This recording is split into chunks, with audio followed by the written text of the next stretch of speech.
Ubisoft has been playing the manipulation game with Assassin's Creed Shadows. They've talked about how they've engaged 5 million players, but that's not sales. They haven't released sales figures, and in their recent earnings reports, they've talked about the Assassin's Creed franchise in general overperforming, but not this specific game. And on the heels of the terrible Attack on Titan crossover, they are now canceling their future Shadows DLC expansions. I have a few different things to show off, but before I get into the topic, if you enjoy the content I create, check out the links in the description, join the community in my live streams, and consider supporting through Patreon or YouTube memberships. Now, Assassin's Creed Shadows just plain and simply wasn't the game that people wanted. We had asked for years for an AC game set in Japan. They had so much potential, so many cool stories and areas to show off, but instead, they decided to go with Yasuke, which of course was politically motivated. They did that for a specific reason, not because they actually thought he had the best story to tell, but because they said, oh my gosh, we can put a black lead in this game and we can actually promote diversity throughout this experience, which companies like Ubisoft don't really care about entertainment value anymore. They care about pushing propaganda. That's probably why they've lost out on so much money from customers over the past couple of years, why they're really going under, and why they keep needing to be bailed out by Tencent. But at this point, one almost feels sorry for Assassin's Creed Shadows, the article says, in its seeming inability to score any sort of win, as not only did its recent Hail Mary passive Attack on Titan themed bonus content fail to deliver, but Ubisoft has also canceled all of the game's future expansion level DLC, which isn't really shocking. We don't have the overall player numbers. We do have the Steam ones. It looks really bad over there. Nobody's talking about this game anymore. Before it released and right after it released, it faced major controversy because of the story direction they went in and the historical inaccuracies. Ubisoft hasn't really helped themselves by saying microtransactions make single-player experiences fun, and oh, we need you to swipe your credit card on MTX so we can continue to develop games.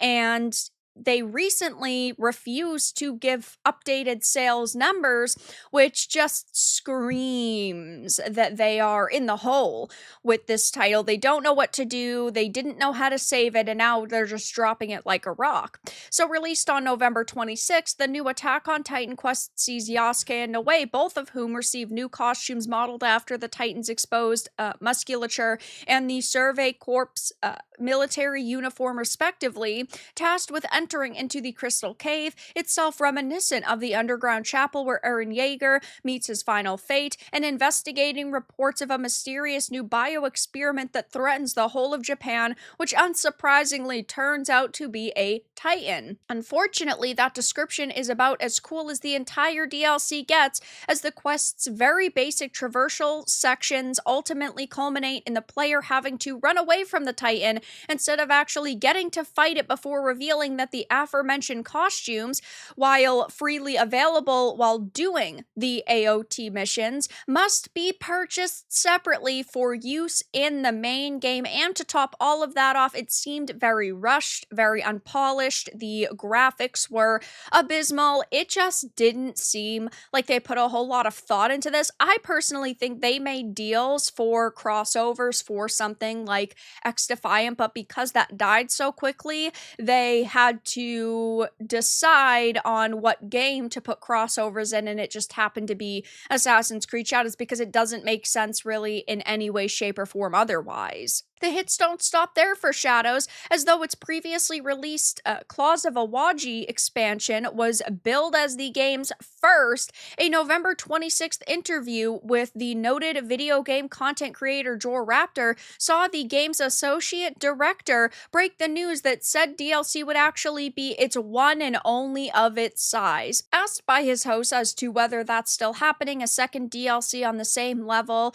he asserted so, with the caveat that anything anything can happen in the future because, as Mirage just proved, and as the crossover stories from Odyssey to Valhalla also proved before it, things could come up in the future. But as of this moment, for a year or two of Shadows, there is no expansion at the size of Awaji that is planned currently. However, the director made it clear that this development did not mean support for Shadows was coming to an end, explaining we're still working on content for post-launch and supporting it, but it's not a full-on DLC the way a season pass would have had in the previous years. And whether or not this is the right way to go or good learning, I think it's more of an experience we're trying with Shadows is to keep it things small and reactive and see how the community feels about it and reacts to it, and the learnings that come out of that will be applied to whatever other projects we do next, which is such a big fat excuse for, yeah, we don't have the money or the ability to create major expansions for a game that did not sell,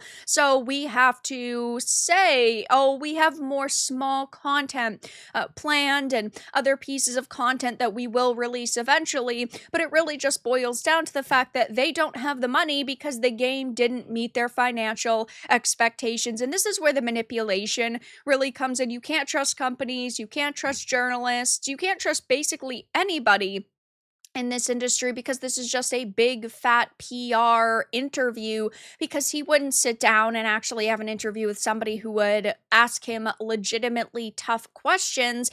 And with all of the failures that have surrounded this title, it's pretty hilarious to see this happen, because the media had previously, of course, tried to shill for this title and said, oh, it's doing so good, you guys are just racists and sexists and toxic. But clearly we are getting bad piece of news after bad piece of news. And yes, this is a slap in the face for, I guess, the couple of fans that are out there that actually liked Assassin's Creed Shadows. I hate when companies drop games, but at the same time, they are not making the money that they expected, because Assassin's Creed Shadows is the lowest selling release across the last 5 entries, and yet it also had the highest budget, which is not a good look. We have seen a lot of images circulating for this Attack on Titan crossover, quadruple A quality from Ubisoft. I mean, this looks horrendous. You would expect a game that has a couple $100 million budget to look good, and for them to want to actually release a crossover event that is not only going to appeal to the fans you already have, but potentially sell more copies of your title. And I would be absolutely appalled if I worked at Ubisoft and on the Assassin's Creed team and this is what we shipped. It just is such a slap in the face to the fans that you already have and people that previously respected your company. Obviously, none of us should trust these companies. We should not trust the media. We should not trust people whose futures ride on the success of these companies, and it looks really bad for those people right now. I would start looking for another job, because if the big old Assassin's Creed game isn't going to be kept up for much longer and you're not making DLC, meaning it's probably not going to be updated for several years in the future, yeah, I would probably be panicking if I was any of these people, just like the shareholders are panicking over the fact that Ubisoft has been losing money and losing money and losing money. And even though they have that big Vantage Studios creative house with Tencent, things are still not looking particularly positive for them. Am I surprised to hear that the future DLC expansions were canceled? Not at all whatsoever. But the one of the, at least, last big pieces of content we are getting for Shadows is this Attack on Titan crossover, which is so insulting. But that's all that I really had to discuss in this video. Let everyone know your thoughts in the comments below. If you found this important and informative, make sure to give it a like, share it, and subscribe to the channel. And if you didn't, give it a dislike. I appreciate your support either way, but I'll talk to you all again in the next video really soon.